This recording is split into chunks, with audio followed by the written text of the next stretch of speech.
The story begins with a girl named Ruby, who wakes up every morning at 3 o'clock to accompany her father, Frank, and her brother, Leo, to go fishing at sea. They come from a humble family of fishermen living in a small coastal town, where the salty wind and the sound of waves have always been part of their lives. However, their family carries a unique challenge. They are all deaf except for Ruby.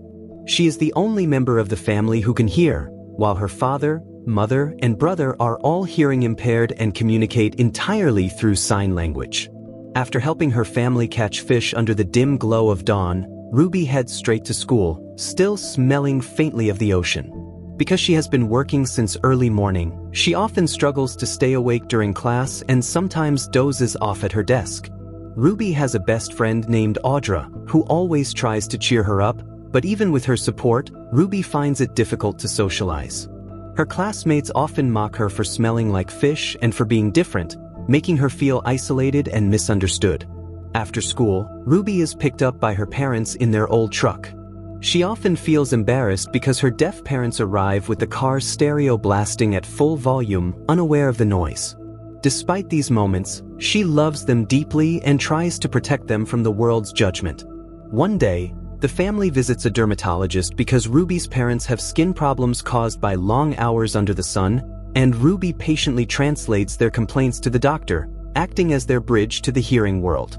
Living in a deaf family certainly comes with its own challenges, such as when her parents accidentally make loud noises while cleaning, dropping things, or slamming doors without realizing it. But to Ruby, these are ordinary sounds of home, sounds that remind her of love, warmth, and belonging. At school, Ruby decides to step outside her comfort zone and join the choir club. During the placement test, each participant is asked to sing one by one.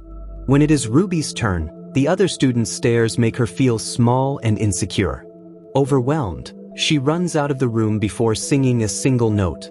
In truth, Ruby actually has an extraordinary voice. This is revealed later when she sings alone by the quiet lakeside.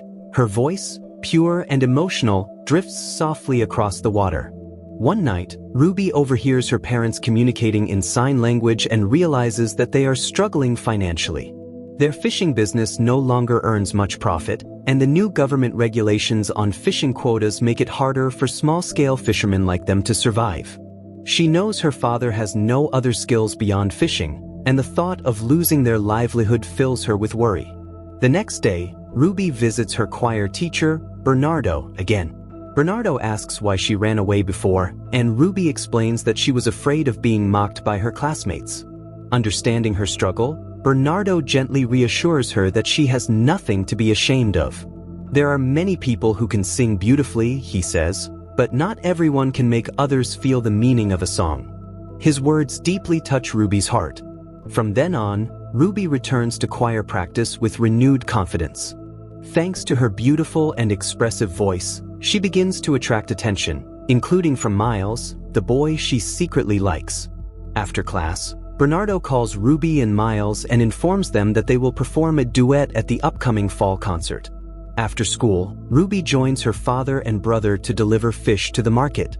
Her ability to hear helps her father avoid being cheated by middlemen who try to buy their fish at unfairly low prices.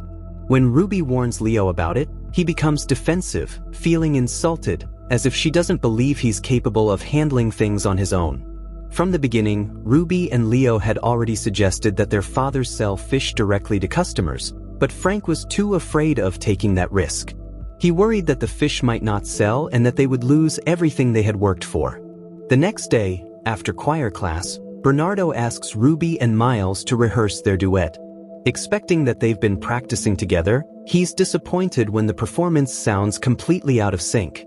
When they admit they've been practicing separately, Bernardo reminds them sharply that duet partners must learn to sing in harmony, not as individuals.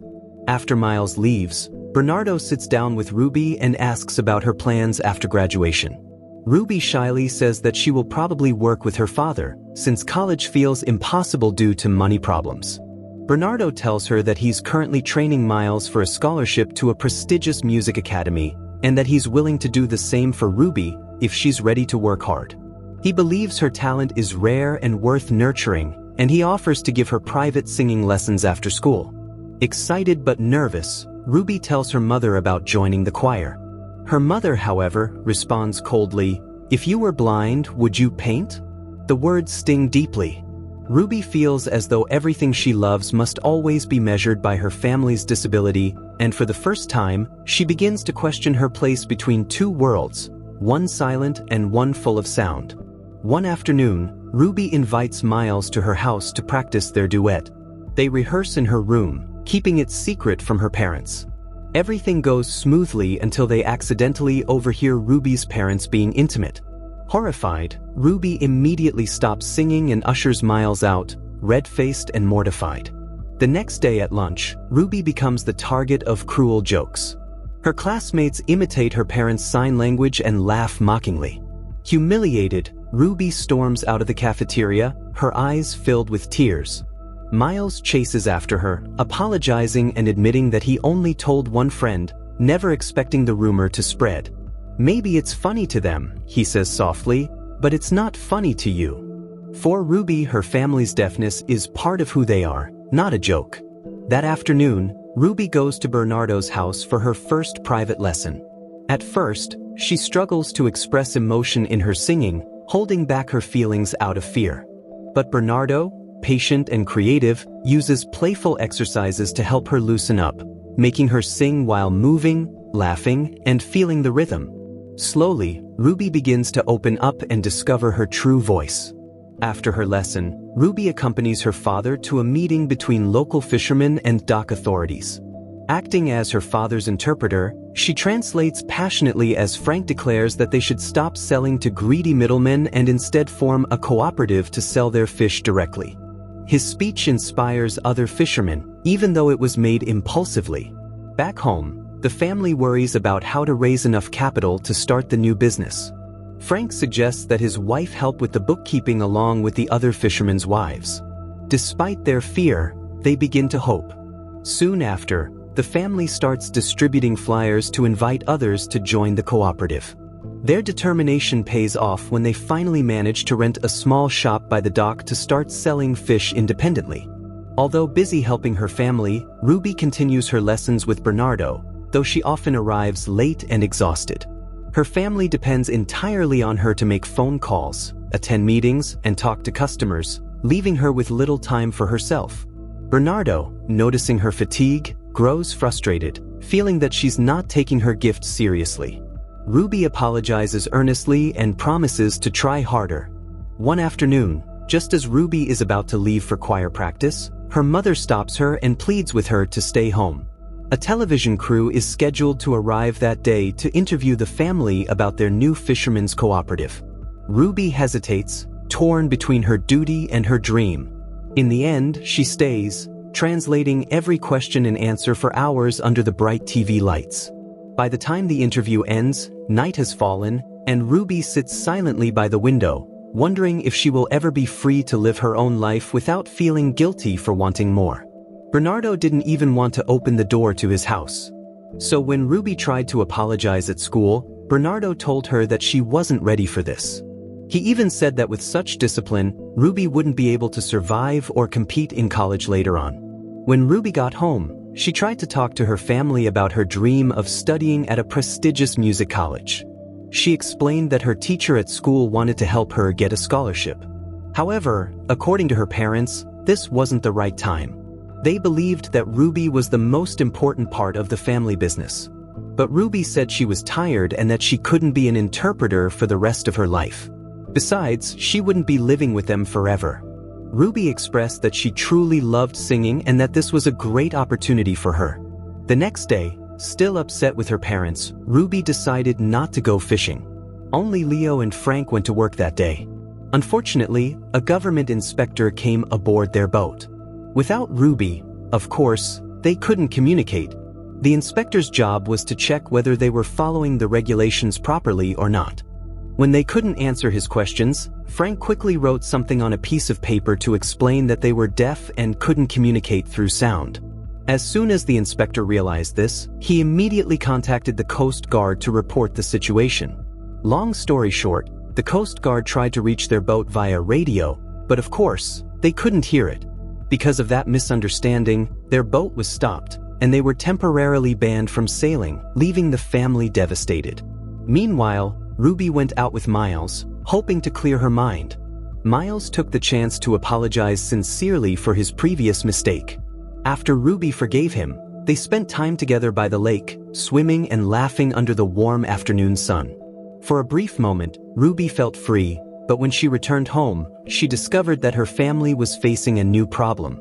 Frank's fishing license had been officially suspended, and he wouldn't be allowed to go out to sea for quite some time. Her father and mother blamed Ruby for what had happened, saying that if she hadn't skipped work, none of it would have occurred. But Leo stepped in to defend her. He reasoned that they should have hired a crew member who could hear, since Ruby couldn't always be there to help them. A few days later, the family was summoned to court. In addition to paying a fine of $2,000 for unsafe sailing, they were also required to have at least one hearing crew member to handle radio calls and emergency communication. In truth, finding someone who could hear wasn't the hard part. The real challenge was finding someone who also knew sign language and could truly work alongside them. That night, after overhearing Frank's plan to sell his boat, Ruby made a heartbreaking decision. She chose to postpone her dream of going to college and instead continue helping with the family business. Leo disagreed, arguing that Ruby was giving up too easily, but Ruby was firm in her choice. Angry and disappointed, Leo left the dinner table in silence. The next day, Ruby tried to talk to Leo, but he was still upset. However, what Leo said struck deep in her heart. He reminded Ruby that she couldn't stay with their family forever. He told her that one of his friends had heard Ruby sing and said she had an amazing voice that deserved to be shared with the world. Leo insisted that he could take care of things because he was the older brother. "Our family was fine before you were born," he said, his tone softening. He then admitted that he just didn't want to be seen as someone pitiful because of his disability. Eventually, the school's annual choir concert began. Ruby's family came to watch her perform, even though they could only experience it visually. Frank and his wife, Jackie, talked about how beautiful their daughter looked under the stage lights. They clapped enthusiastically whenever everyone else did, proud but also emotional. When it was Ruby and Miles's turn to perform their duet, Frank couldn't hear the melody or the lyrics, but he could feel the emotion in the room. All he could do was observe the audience, their faces glowing with awe, admiration, and even tears. It was at that moment that Frank and Jackie finally realized how truly special Ruby's gift was. After the performance, Bernardo approached Frank and Jackie to speak with them. He praised Ruby's exceptional voice and told them how much potential she had. Hearing this, Frank and Jackie deeply regretted not supporting Ruby's dream earlier. However, Ruby, too overwhelmed by emotion, only translated part of what Bernardo said to her parents. When they got home, Ruby joined Frank outside under the quiet night sky. Frank asked Ruby to tell him about the song she had sung on stage. Ruby explained softly that the song was about what it means to need and love other people. Moved, Frank asked Ruby to sing for him. As she sang, he gently placed his hands on her neck to feel the vibrations of her voice. In that moment, even in silence, Frank could truly hear his daughter's heart. The next morning, Frank surprised everyone by deciding to drive Ruby to her college audition himself. It was a sudden decision, but the entire family agreed that Ruby deserved this chance more than anything. When they arrived, Miles had just finished his own audition. He felt disappointed, saying he might have made mistakes and failed. Then it was Ruby's turn to sing. Bernardo accompanied her on the piano with a proud smile. Ruby performed the song they had practiced for months, and her performance was breathtaking, filled with emotion, courage, and sincerity. She even signed the meaning of the lyrics to her family sitting in the audience, a gesture that touched the judges and left the entire room in awe. While waiting for the college admission results, Ruby continued to help her family with the fishing business as usual. Over time, her family began learning how to manage things independently, making phone calls, organizing sales, and handling communication without her constant help. It was a quiet but beautiful sign of growth. Finally, the day of the announcement arrived. Ruby was accepted into her dream music college. Bernardo was extremely proud and could hardly believe that all their hard work had paid off so wonderfully in such a short time. When the day came for Ruby to leave for Boston, Frank, Jackie, and Leo stood together, fighting back tears as they watched her go. They knew this was not the end, but the beginning of something greater, Ruby's new life. Despite all of the family's imperfections, no family is ever truly perfect. They argue, they fight, and sometimes they stop speaking for a while. Yet, in the end, family remains family, a place where love endures, where forgiveness grows, and where hearts always find their way back home. And with that, the story ends here.